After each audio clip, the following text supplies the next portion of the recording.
The Japanese people's wide acceptance of cartoon characters in both animated and static form is something that the marketing world regularly takes advantage of.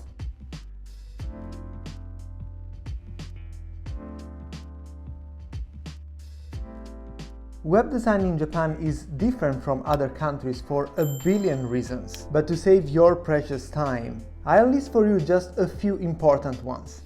Let's start from language and typography. You already know that the way a text is displayed is incredibly important in marketing. In modern Japanese writing, a mixture of three different basic scripts is used. Kanji, the Chinese ideographic symbols, together with hiragana and katakana, two phonetic alphabets. Kanji, hiragana and katakana can all be laid out horizontally and vertically, and this can contribute to an overall chaotic impression for Westerns. Of course, in Japan, sometimes they also use romaji, the Latin letters, if needed. So with Japanese text, you can play around with words and kanji and make some kind of typography like bigger than other and display more creatively your text in your ads, for example. Which brings us to our second point, which is the way the informations are displayed in Japan. Some criticize Japanese web design for featuring too much information squeezed in a small space. Yet Japanese people tend to require more information up front when making a purchase decision. This difference is at heart of why Western and Japanese websites look so different. And this is what makes it so difficult to unify your website for both markets. To win over Japanese shoppers who are naturally more risk-averse consumers, it's necessary for businesses to say more and show more when courting consumers. This requires a more detailed breakdown of product information, necessary for shoppers to overcome uncertainty. Now, the next point might sound contradictory with the previous one.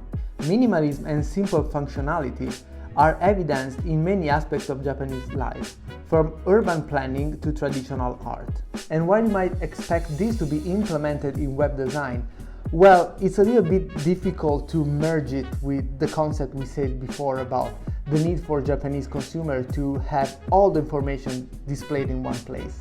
Let's also consider that most of Japanese people dislike waste and look at unutilized space, whether physical or digital. So you have to be able to juggle between giving information and keep in mind the preference for minimal design.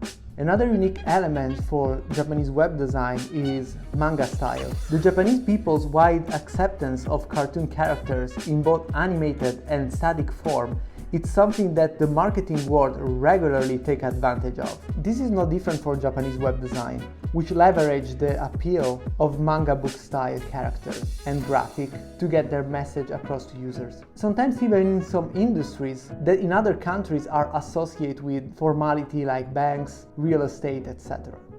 Another point that we want to highlight is the virtual shopping mall experience. Online e-commerce platforms like Rakuten offer Japanese customers a kind of visual shopping mall experience that caters to the needs and preferences of Japanese consumers. More information, product details, promotional content give merchants opportunities for better conversion. In the beginning of the video, we mentioned the different language and typography. Let's now explore in detail the trend of custom typography. As a branding and marketing tool, custom fonts are a powerful way to convey your brand personality. In recent years, there has been a growing trend for many Japanese companies to design or commission a custom font. Mind that the Japanese love to throw in a bit of English every now and then. Graphic designers are not afraid of mix and match these characters to create interesting visual effects or to add emphasis on particular areas. Okay, now what's next for Japanese web design?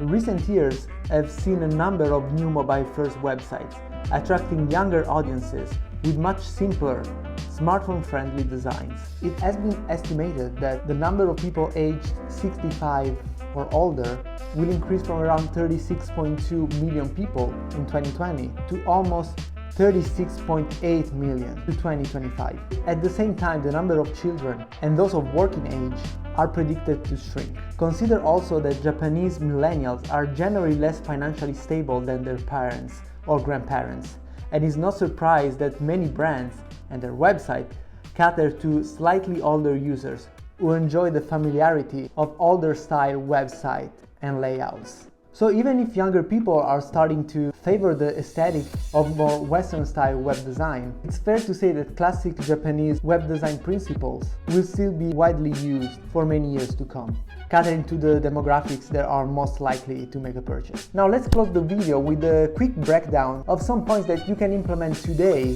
when designing your Japanese website. Provide more data and text information up front. Include official company information. Use your space efficiently. Don't leave too much white space. Show users real images of your product lineup. Show real people using your products. Build something with your end users in mind, based on what you now know about their UX preferences and expectations, and not yours. In this video, we just listed a few tips for you, but we have much more information in our blog about web design trends in Japan. You'll find the link in the description. Also feel free to contact us through our website, also in the description. Thank you for watching until the end, and see you soon with more videos about marketing in Japan.